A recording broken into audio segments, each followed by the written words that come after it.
Sejam bem-vindos ao Jogo Económico. A partir de agora pode seguir-nos no site e nas redes sociais do Jornal Económico, mas também na Bola TV. Ouça este programa sempre que quiser, também em formato podcast. Chamam-lhe o julgamento do século e opõem o tetracampeão inglês à Premier League. O Manchester City está a ser julgado por 115 infrações de âmbito financeiro e, seja qual for a decisão, a mesma não será passível de recurso. Este será um dos temas da segunda parte desta edição do Jogo Económico. Para já, vamos falar dos custos para os clubes das lesões dos jogadores e como essa soma de milhões cresce a cada ano, do clube português que mais dinheiro soma na UEFA e da acusação em torno do caso dos e-mails. Dou as boas-vindas ao Jorge Faria de Sousa. Está na hora do hat-trick.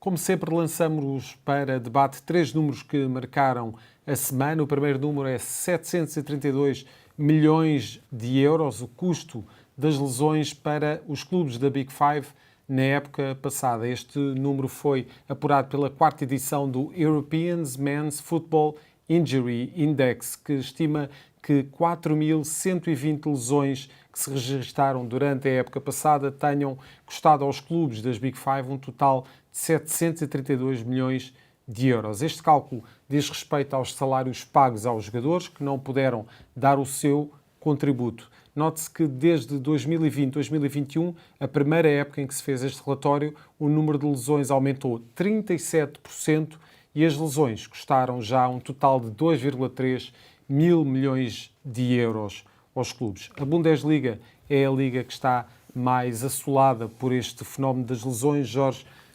propuseste este número no nosso grupo do WhatsApp. É um número muito interessante que nos dá aqui a dimensão da importância das lesões no futebol profissional e hoje em dia, com a sobrecarga de jogos e com toda esta carga enorme de treinos também que os jogadores têm, as lesões são algo que está perfeitamente identificado como um custo para os clubes, mas isto parece ser uma tendência que vai piorar no futuro. Antes de mais cumprimentar-te a ti, Zé, e dizer, olharmos para este número, percebemos porque é que também, ao mesmo tempo, a tendência é que os plantéis sejam cada vez mais de número mais elevado no que ao número de jogadores diz respeito. Hoje, porventura, nas ligas nas Big Five, estamos a falar de, provavelmente, a média de número de jogadores por plantéis deverá rondar cerca de 30 jogadores. Isto sem contar com o Chelsea, muito, que temos 100 jogadores. O Chelsea deverá ter 60, no mínimo. Não, mas isto obviamente que está correlacionado com o número de jogos, o número de competições e precisamente para prevenir este tipo de situações. É um número muito alarmante, porque estamos a falar de um número muito significativo de jogadores que não podem dar o contributo à equipa e, por sua vez, o clube continua a honrar os seus compromissos para com o jogador, não podendo contar com ele para competir. E se olharmos, estamos a falar das ligas com maior número de equipas participantes e, portanto, tipicamente 38 jornadas, campeonatos de 20 equipas nas Big Five. Estamos a falar de jogadores que, além, na grande parte dos casos, além de ter 38 jornadas do campeonato, têm ainda as taças locais, eventualmente, nos casos em que se aplique taça da Liga, como é o caso de Inglaterra e também da Liga Francesa, em Espanha e em Itália não acontece, não existe essa outra competição da taça da Liga, mas se juntarmos a isto competições europeias, estamos a falar de épocas muito longas para grande parte destes jogadores. Esta questão das lesões e da sobrecarga de jogos tem vindo a ser muito abordada e, portanto, achei interessante trazermos aqui este número, porque, inclusivamente, esta época também já estão a ser batidos alguns recordes e alguns jogadores até com lesões mais graves que têm sido notícia. O caso de Ter Stegen, por exemplo, o próprio recentemente também o Rodri e, portanto, jogadores de equipas que lutam por títulos e que tipicamente têm épocas muito longas porque têm competições europeias, já a ter neste início da época, numa fase em que já se disputaram, na semana em que estamos a gravar, está a ser disputada a terceira jornada das fases de Liga das 3 competições da UEFA, e portanto estamos ainda numa fase muito preliminar da temporada, mas se olharmos para grande parte destes jogadores que tipicamente são internacionais e portanto já tiveram 2 interrupções para datas FIFA, com 4 jogos para as seleções, mais 3 jogos para as competições europeias, provavelmente já disputaram as taças internas e eventualmente taça da Liga, com em média 10 jornadas do campeonato, e se olharmos para o número de lesões está a ser significativamente alto, e portanto obviamente que as 2 questões me parece que estão correlacionadas. Há muito desgaste por parte dos jogadores, tem havido um maior número de lesões até musculares neste arranque de temporada, e isso depois trará com certeza, por um lado, prejuízos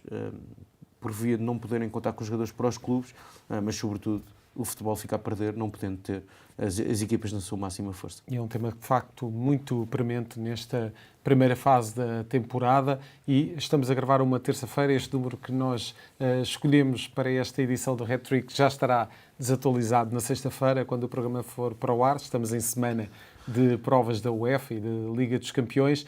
O segundo número deste Hat-Trick é o 47 milhões de euros. O Sport Lisboa e Benfica foi o clube que mais encaixou, que mais dinheiro encaixou nas provas da UEFA. E estamos a falar de Liga dos Campeões, Liga Europa, mas também Liga Conferência. São os dados divulgados pela página especializada Football Meets Data, que analisou os prémios assegurados pelas 108 equipas que estão envolvidas nas 3 provas da UEFA. E Jorge, estamos aqui em semana de Liga dos Campeões, este valor provavelmente será desatualizado, e se estiver desatualizado ainda bem, significa que os clubes portugueses conseguiram levar a melhor nesta jornada da Liga dos Campeões. Muito importante, já tínhamos trazido aqui o número relativamente ao facto de Portugal estar em primeiro do ranking da UEFA, um bom augúrio neste início de temporada. É muito necessário para uma liga como a portuguesa conquistar pontos, para também ter mais equipas na principal competição da UEFA. Aqui estamos a falar de dinheiro, e o dinheiro é sempre importante para os clubes contrabalançarem os seus resultados. Sobretudo olhar para este número e percebermos que claramente a Liga dos Campeões assume um papel absolutamente determinante, como uma receita extraordinária para os clubes. Neste momento, esta temporada, estão Sporting e Benfica, e portanto serão os clubes com os maiores prémios via competições europeias por estarem na Liga dos Campeões. Os prémios são necessariamente superiores ao que acontece na Liga Europa ou na Conference League. Destacar o que tenho dito muitas vezes: parece-me fundamental que o Vitória Sport Clube este ano tenha conseguido estar nesta fase de Liga da Conference League, e tem amealhado muitos pontos. De resto, é a equipa que já fez mais jogos nas competições europeias portuguesas esta temporada. É fundamental que também o Braga e o Futebol Clube do Porto tenham um bom comportamento na Liga Europa. Aliás, parece-me que até Braga e Futebol Clube do Porto, neste novo formato competitivo, não havendo as equipas a cair da Liga dos Campeões para a Liga Europa, podem ser equipas a ter uma palavra a dizer e a chegar longe na Liga Europa, e isso é absolutamente determinante. E também na Liga dos Campeões. E se olharmos especificamente para esta jornada, parece-me que é uma jornada, e estamos a gravar a uma terça-feira, e os jogos serão terça e quarta, mas parece-me que é uma jornada onde quer Sporting, quer Benfica podem amealhar pontos e somar vitórias, porque são favoritos, na minha opinião, nesta jornada da fase de Liga. E, portanto, se olharmos para o que tem sido até a ultrapassagem no ranking da UEFA por parte dos Países Baixos, recordar que, por exemplo, o AZ Alkmaar ou o Feyenoord foram o AZ Alkmaar, se a memória não me falha, semifinalista há 2 anos da Conference League. O Feyenoord foi finalista, e portanto estamos a falar, e depois no ano a seguir também atingiu a final, ou a meia-final da Liga Europa, se a memória não me falha. E portanto estamos a falar de clubes que, não estando na Liga dos Campeões, estando na Liga Europa ou na Conference League, acabaram por conseguir amealhar muitos pontos, chegando à fase das decisões. Parece muito importante destacar também isso, porque também o ranking é fundamental para podermos ter, a médio e longo prazo, recuperar o lugar que perdemos para os Países Baixos no ranking da UEFA, para voltar a ter 3 equipas na Liga dos Campeões, para eventualmente ter mais equipas nas competições europeias, mas para isso é importante não só o comportamento das equipas na Liga dos Campeões e dos três grandes, incluindo Sporting, Porto e Benfica, mas também, neste caso, do Braga e do Vitória Sport Clube, na Liga Europa e na Conference League. É importante que possam somar vitórias, somar pontos para o ranking da UEFA. Jorge, temos aqui 1 minuto para o número final deste hat-trick. O número é o 400, são 400 páginas, referente ao número de páginas do despacho de acusação do caso dos e-mails. Temos aqui acusações já conhecidas do Ministério Público relativamente ao Benfica, também ao Vitória de Setúbal. Pouco há para comentar, porque não temos só um despacho de acusação, não existe mais nenhum desenvolvimento, mas um breve comentário relativamente àquilo que foi, que é um caso que parece que está para ficar e que vai ser discutido. Acho, sobretudo, que é um caso que mancha a imagem dos dois clubes envolvidos, mas mancha o futebol português. Depois do que aconteceu no início deste século com o caso da Apito Dourado, é mais uma vez um caso judicial que vem manchar, e sobretudo numa altura fulcral do futebol português, quando falamos muito da internacionalização da Liga Portuguesa, de aumentar até da centralização dos direitos televisivos, etc. Espero que mais uma vez o que temos alertado aqui é muito na direção de uma maior celeridade da justiça neste tipo de processos. Ao que tudo indica, não será um mega processo, e esperemos que a justiça possa atuar de forma célere, apurar todas as responsabilidades neste caso e acabar por tomar decisões e aplicar a justiça. E é um caso para continuar a acompanhar nas próximas semanas neste jogo económico, e é precisamente de justiça e de futebol. Vamos continuar a falar na segunda parte deste programa. Até já.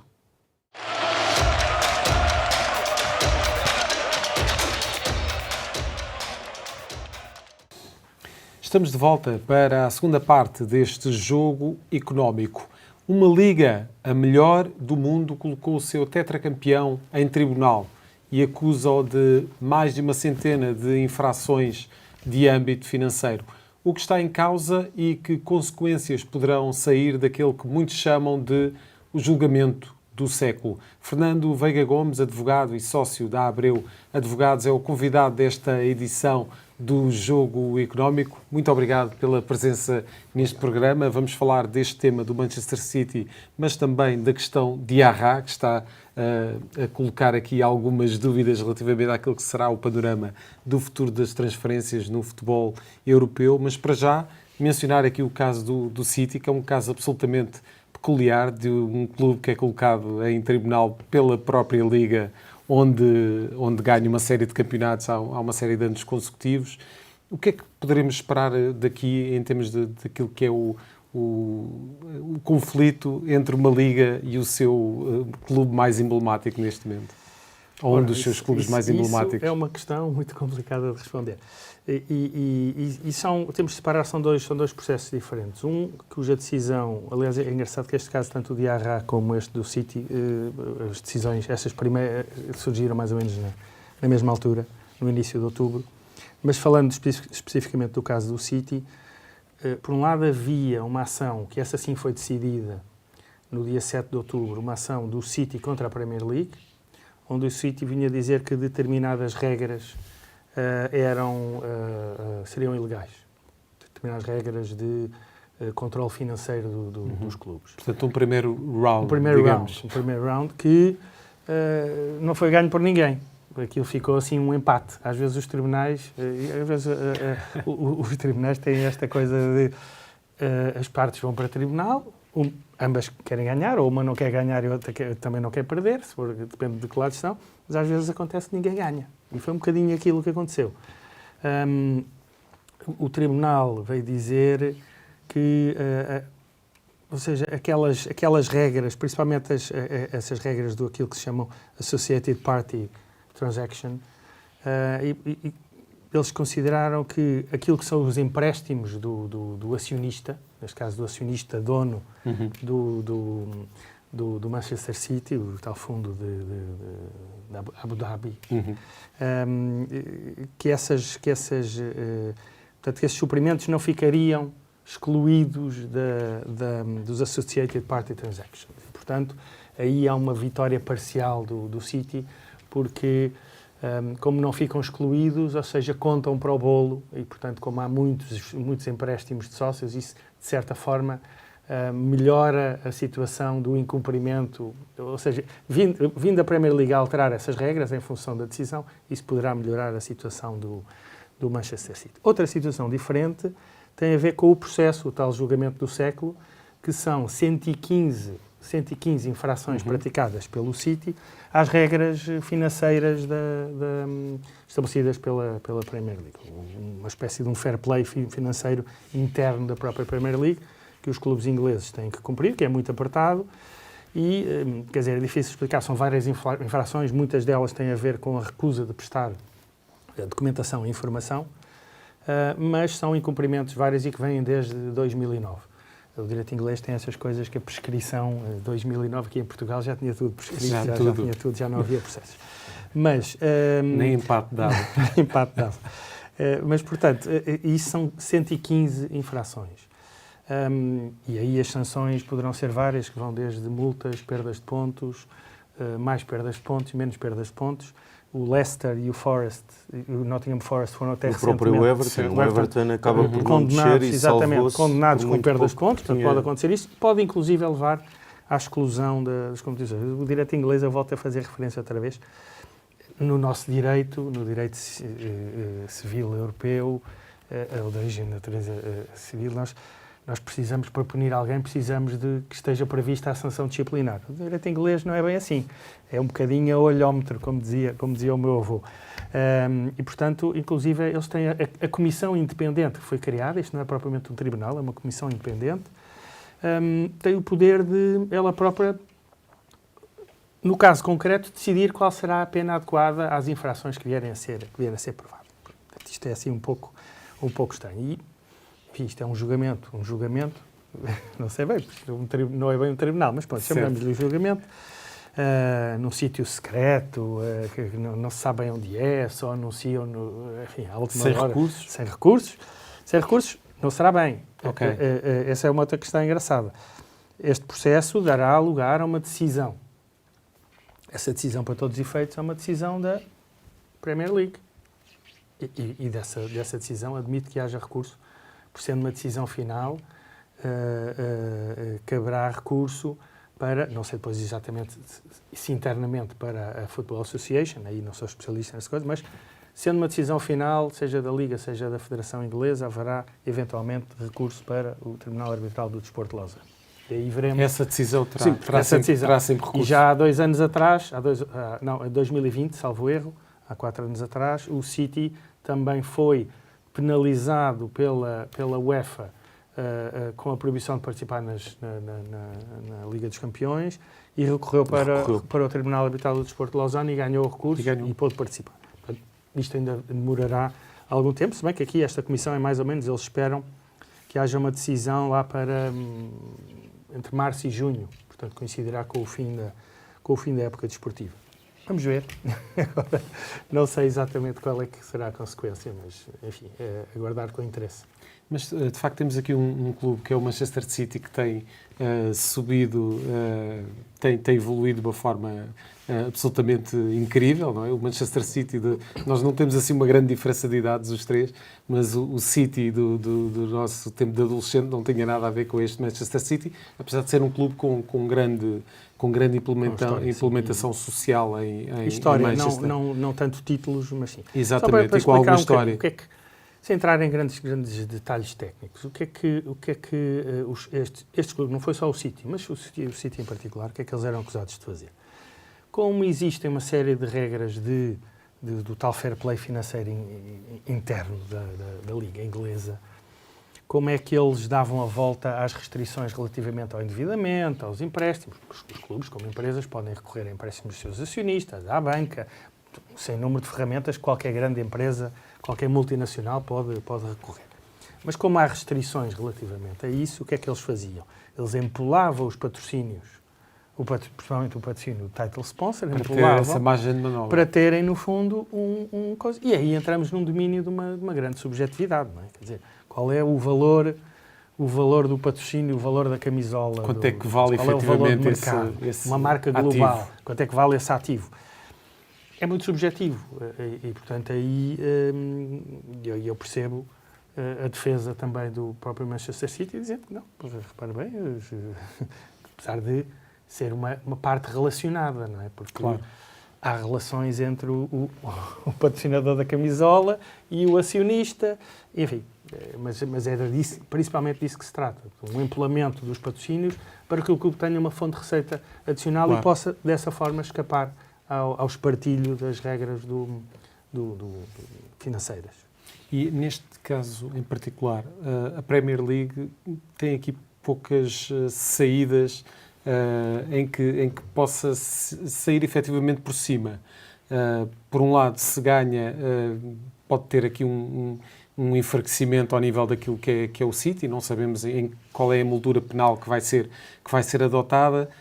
Se perde, digamos que fica provavelmente com a autoridade em jogo. Sim, e não é só isso. Estamos a falar da melhor liga do mundo. Há uma cisão grande entre os clubes relativamente a esta matéria. Há clubes que já decidiram, que apoiam o City, aqui entre nós que ninguém nos ouve, clubes que estão um bocadinho na mesma situação ou que têm o mesmo tipo de acionistas, etc. E, portanto, uma facção muito particular. Exatamente, não vou falar em clube, mas acho que as pessoas se percebem bem quais são. E que têm, no fundo, aqui um bocadinho, portanto, juntam-se às dores do City, e depois temos outros clubes que portanto, tomaram mais o partido da Premier League, portanto, há uma cisão, de facto, relativamente a isto. E, portanto, aí vamos ver, não é só a questão da Premier League contra o City, há aqui também uma cisão, é uma facção dos clubes uns contra os outros. O que não é bom sinal também, ou seja, não sei para que lado é que vai cair, mas, enfim, também não sabemos o que é que a Comissão irá decidir, e há penas e penas, como eu disse, eles têm muita margem, têm muita discricionariedade na atribuição da pena. Uma coisa é uma descida de divisão, outra coisa é uma subtração de uns quantos pontos, não sabemos quantos, não sabemos se essa aplicação de pontos será feita relativamente às épocas, será só relativamente... Houve épocas em que ganharam o título por 2 pontos de diferença ao Liverpool de Clube, por exemplo, e adiaram o título do Liverpool. Será só uma aplicação na altura em que for aplicada a sanção? Será relativamente à época 23, 24? Será, por exemplo, começar com pontos negativos na época seguinte? Certo, então, há muitas possibilidades. Exatamente. Jorge, temos aqui um caso que já falámos algumas vezes no jogo económico. Este Manchester City, muitas vezes, parece quase um gato com 7 vidas. Quando se percebe que está ali à beira do precipício, as coisas nunca acontecem. Qual é que poderá ser o desfecho na tua opinião? É impossível de prever. É como o jogo da Premier League, no fundo, não é? Antes de mais, agradecer a disponibilidade do Fernando para estar connosco e cumprimentá-lo. Acho que 2 pontos prévios que me parecem importantes. Nós já muitas vezes trazemos aqui este tipo de temas relativamente ao fair play financeiro da UEFA, e eu muitas vezes tenho sido crítico relativamente à falta de fiscalização da UEFA e da FIFA no que ao fair play financeiro diz respeito. Porque aquilo que é prática do City, e quando falamos de clubes detidos por países ou por Estados, e normalmente Estados que não são Estados democráticos,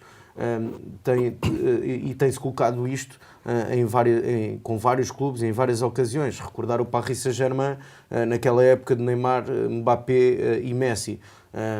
Impossível haver cumprimento do fair play financeiro não fosse via injeção de verbas de marketing, cujas verbas de marketing entram por outra empresa que é detida pelo próprio Estado, o empolamento que por sua vez também é o acionista maioritário do clube. E, portanto, obviamente que aqui eu acho que a UEFA, para proteger o futebol, mesmo o futebol negócio, acho que devia ser mais proativa, nomeadamente na fiscalização e na penalização, e, sobretudo, acho que os próprios processos deveriam ser muito mais céleres.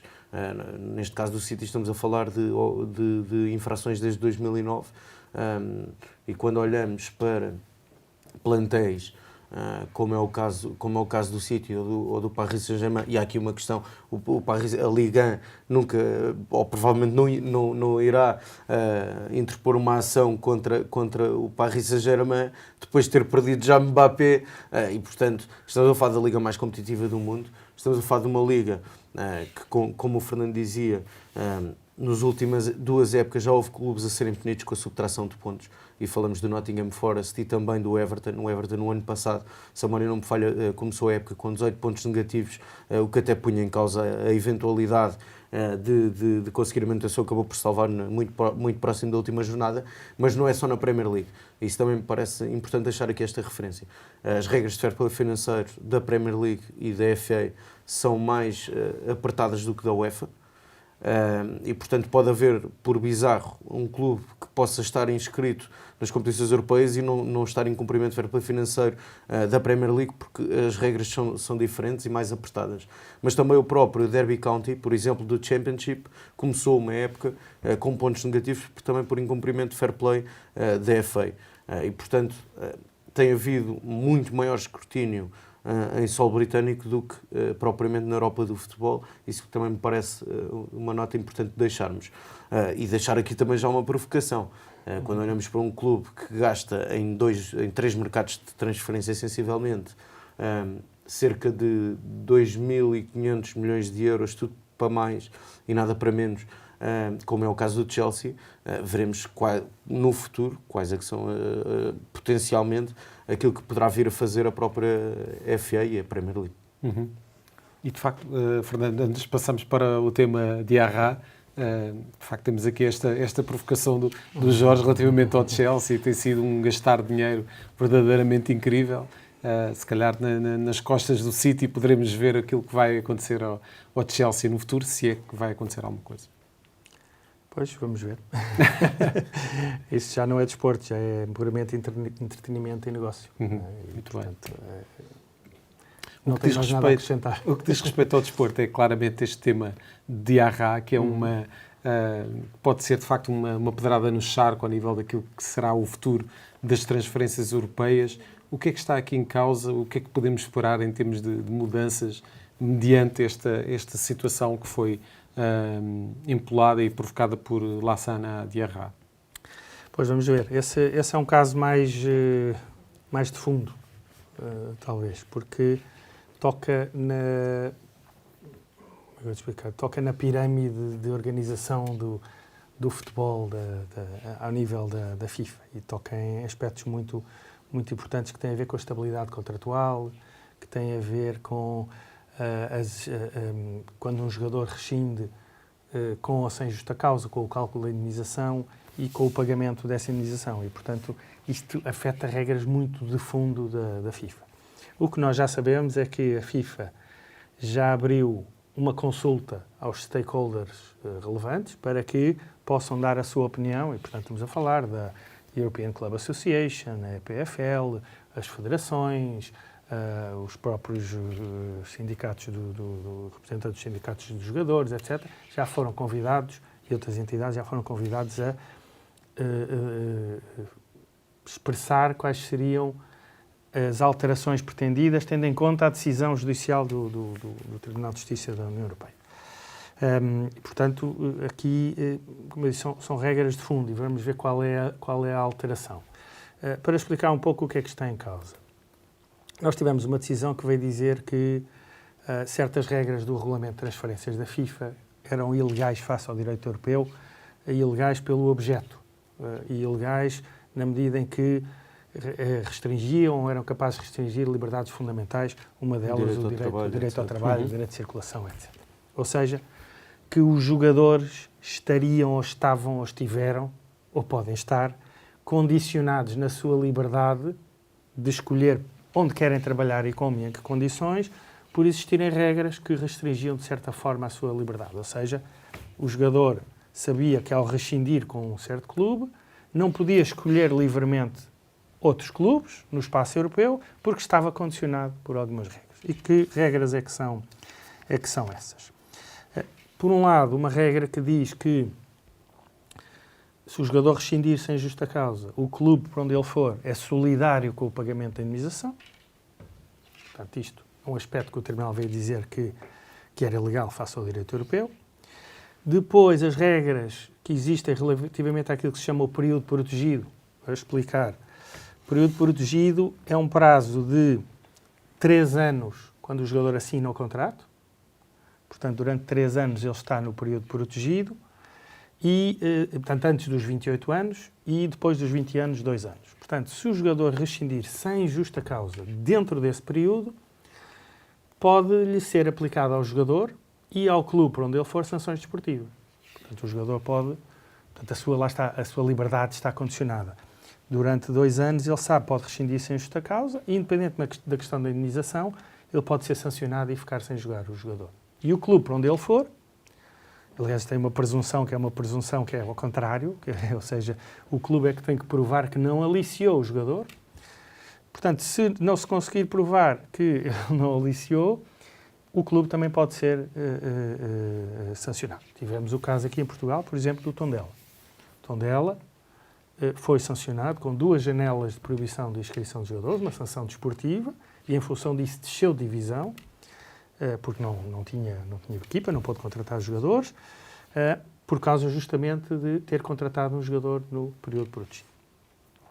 E, portanto, isso foi outro aspecto que o Tribunal da União Europeia disse que era contrário às regras do direito europeu. O terceiro aspecto tem a ver com, no caso dessas rescisões sem justa causa, a Federação a Federação dos Jogadores estava, não poder emitir o certificado internacional para que ele se possa transferir para a federação do novo clube que ele quer jogar. Portanto, isto tudo junto. O Tribunal de Justiça da União Europeia veio dizer que estas regras são restrições às liberdades dos trabalhadores e, portanto, não são admissíveis, são ilegais face ao direito europeu. Agora, o que é que poderá acontecer? Essa é a outra parte. O que é que poderá acontecer aqui? Bem, não sabemos bem. Como eu disse, a FIFA já está a procurar evitar que haja problemas, chamando os stakeholders, e, portanto, é provável que num próximo congresso da FIFA que haja alterações à regulamentação. E, portanto, quando a Comissão Europeia vier ter com a FIFA e disser, então, relativamente àquela decisão do Tribunal, porque a decisão do Tribunal é relativamente àquele caso que foi levantado na Bélgica, a FIFA provavelmente vai dizer, não, em relação a isso já alteramos, já está votado, já passou, e, portanto, também para, no fundo, evitar que possa existir alguém que venha reclamar danos por causa daquela... Isso pode sempre acontecer, certo. Mas o facto da FIFA dizer, não, nós respeitamos a decisão do Tribunal, tínhamos certas regras, o Tribunal de Justiça da União Europeia disse que as mesmas eram ilegais e nós alteramos, e está feita a alteração e, portanto, a decisão, quer dizer, a regulamentação vale para o futuro e, portanto, o que está, foi. E, portanto, é dessa forma que eles vão procurar dar a volta ao problema.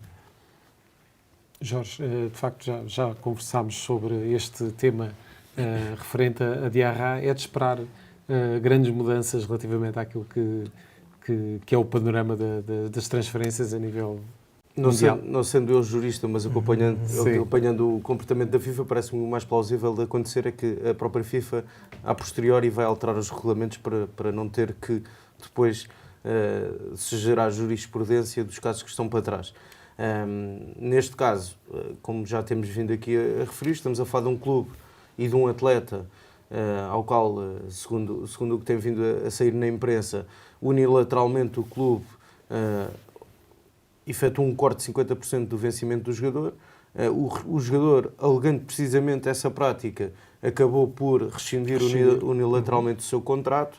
Uma terceira parte, que era o clube para onde tinha a intenção de ir jogar, o Charleroi, e com o qual o jogador tinha chegado a acordo, acabou por ter receio de ter que, posteriormente, ser chamado a pagar a cláusula de rescisão que tinha com o outro clube e, portanto, acabou por não se operar essa transferência e, no fundo, o jogador entende que foi penalizada a sua carreira desportiva por via desse impedimento legal de poder prosseguir a sua carreira, neste caso até noutra liga e noutro clube e noutro contexto competitivo. Ao que tem vindo a ser noticiado, podemos estar aqui provavelmente perante uma alteração do paradigma dos contratos entre os jogadores e clubes. Até já se fala de uma possível eliminação das cláusulas de rescisão, dando até o exemplo que estávamos aqui a falar há pouco, a Premier League não tem cláusulas de rescisão, há outros países onde... Em França, normalmente os países... Há países onde até é obrigatório ter cláusula de rescisão. Os países importadores não querem ter cláusulas de rescisão, não é? Portanto, há essa questão. Mas só para explicar uma coisa. É óbvio que a FIFA vai alterar a regulamentação para se, no fundo, colocarem numa posição de mais conforto. Mas isso não quer dizer que não possa existir quem, no passado, se tenha se sentido prejudicado por aquelas regras e possa vir recorrer à Justiça e pedir uma indemnização à FIFA ou às federações. Isso pode acontecer. Tivemos o caso, por exemplo, do Rafael Leão, o Lille foi, ao abrigo destas mesmas regras, condenado solidariamente a pagar a indemnização. E tivemos imensos casos, inúmeros casos que ocorreram tanto na FIFA como no Tribunal Arbitral do Desporto de Lausanne, onde clubes foram sancionados e jogadores foram sancionados justamente pela aplicação destas regras. E, portanto, pode acontecer que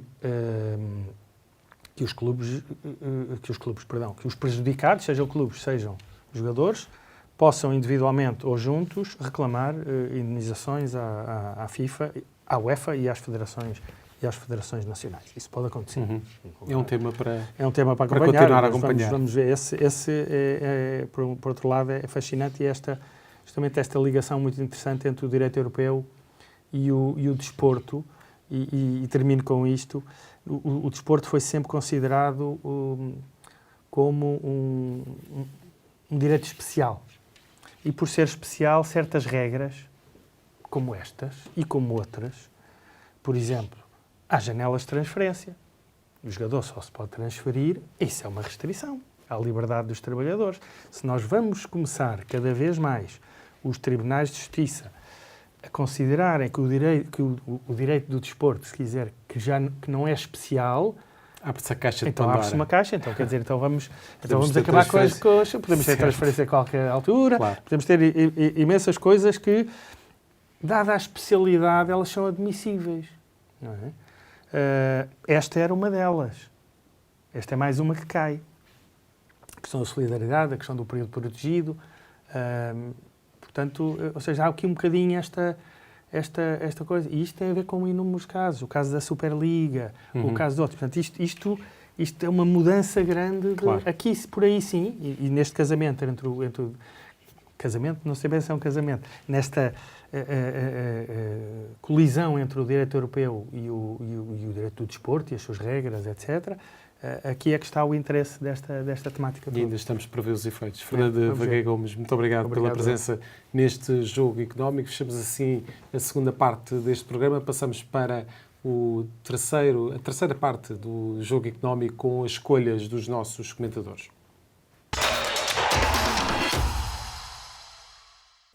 Estamos de volta para a terceira parte deste Jogo Económico e para as escolhas do Jorge Faria de Sousa neste terceiro tempo do jogo. Vamos primeiro à tua figura, a figura que escolheste para esta semana. Vamos falar de Tombas Gigantes. Sim, e houve várias eliminatórias que foram surpreendentes. Houve vários clubes da Primeira Liga que acabaram por cair nesta terceira eliminatória que tínhamos trazido aqui na semana passada para as escolhas também. Destacar um histórico entre o Boa Vista e o Varzim, que o Varzim acabou por vencer. Um Elvas que eliminou e, portanto, o Elvas e o Lusitano de Évora que acabaram por seguir em frente também na taça. O Lusitano eliminou o Estoril Praia e, portanto, foi absolutamente surpreendente. E também o Elvas que acabou por eliminar o Torrense da segunda Liga. Oliveira do Hospital que também eliminou o Mafra do segundo escalão. Portanto, houve várias equipas dos escalões inferiores a superarem-se e a conseguirem fazer história. Eu diria que estes três são os mais emblemáticos porque estamos a falar do Varzim da Liga 3, que eliminou o Boa Vista, que está na Primeira Liga, mas está a viver, de facto, muitas dificuldades. Não foi propriamente uma grande surpresa. E acaba por haver também estas duas surpresas do Alentejo, o Elvas e o Lusitano de Évora, destacar, porque acho que simbolizam aquilo que é levar o futebol de les a les, e onde num jogo uma equipa se pode superar e fazer efetivamente história, e eu acho que isso é muito a história da Taça de Portugal e, portanto, trazer aqui como figura da semana, personificando nestes 3 tombas gigantes. Há vida no futebol alentejano, que bom. Vamos para o teu número desta semana. O teu número é 10 e queres falar da FIFA? Sim, na forma de avaliar a FIFA. Já temos trazido aqui muitas vezes o Mundial de Clubes e o que tem acontecido em torno desta organização da FIFA, de uma competição que irá ocorrer no final da presente temporada e, portanto, no verão de 2025. Desta feita havia duas vagas para ocupar. Uma será o vencedor da Taça dos Libertadores da América do Sul, até poderá ser eventualmente o Botafogo, se lá chegar, de Artur Jorge, mas acabou por ser escolhido o Inter Miami, onde joga Lionel Messi, Luís Soares, Jordi Alba, Sérgio Busquets, entre outros. E aqui o que está em causa é o critério. Não foi o campeão da MLS da época passada. Não sabemos quem será o campeão da MLS da presente época, porque os playoffs vão ainda começar. Estamos a falar do líder da fase regular. E, portanto, foi este o critério usado pela FIFA. Acho que teria sido preferível a FIFA assumir como uma escolha, não é? Se queria homenagear Lionel Messi. Claro. Até poderia convidar também o Al Nassr e fazer um jogo de abertura entre o Al Nassr e o Inter Miami, numa espécie de último jogo, uma última partida, um último desafio entre Cristiano Ronaldo e Lionel Messi. Sim. Teria sido preferível e até de um ponto de vista da transparência de como tinha sido escolhido o clube, olhar para uma fase regular e entender que o Inter Miami, líder da fase regular da MLS, que, como sabemos, não significa absolutamente nada, porque uma vez que ainda vão começar a fase dos playoffs para a decisão e atribuição do título, das duas uma, ou seria o campeão da atual edição ou o campeão da anterior edição. Ou então a FIFA tomaria uma postura de transparência e assumia que queria escolher o Inter Miami para competir. E, portanto, estamos a falar de uma competição que já tem sido envolta em muita polémica e, mais uma vez, a FIFA não andou bem ao selecionar o Inter Miami para ocupar uma dessas 2 vagas que estão livres. Veremos quem é que irá ocupar a última vaga atribuída ao vencedor da Taça dos Libertadores. Muito obrigado, Jorge. Regressas connosco na próxima edição. Voltamos para a semana, sempre com os números que contam dentro e fora das 4 linhas. Até para a semana.